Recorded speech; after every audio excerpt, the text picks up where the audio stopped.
سلام. امروز اومدم بهتون یه غذای جنوبی رو یاد بدم به نام خورشت بامیه.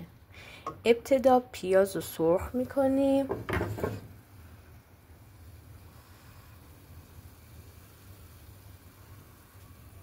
و میذاریم قشنگ طلایی بشه. طلایی که شد الان بهش گوشت رو اضافه میکنیم. من بیشتر از گوشت گوساله استفاده میکنم که زیاد غذامون چرب نشه و دلنشین باشه. بعد از یک سرتفت کوچیک بهش ادویجاتمون رو اضافه میکنیم که بهتون میگم چیا باشه.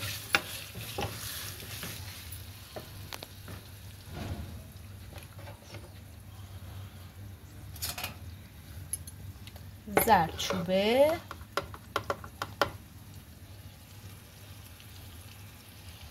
فلفل سیاه، البته ما جنوبی‌ها یکم غذامون رو تند میکنیم، و ادویه کاری خورشت، یک سرتفت کوچیک خرد،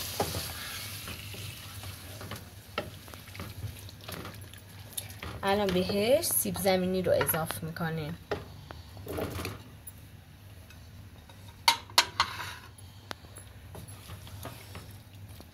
دوستان هر روز من یک غذای جنوبی جدید براتون میذارم. اگه دوست داشتین منو دنبال کنید، منم خوشحال میشم.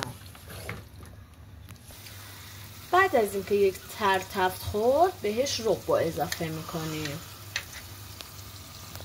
بچه‌ها اینم بگم که به خاطر اینکه گوشتمون سفت نشه نمک رو آخر غذا اضافه میکنیم. یک سرتفت میدیم.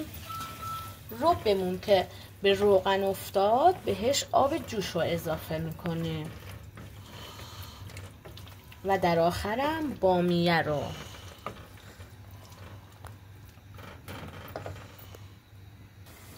آب رو بهش اضافه میکنیم و میذاریم قشنگ قل بخوره.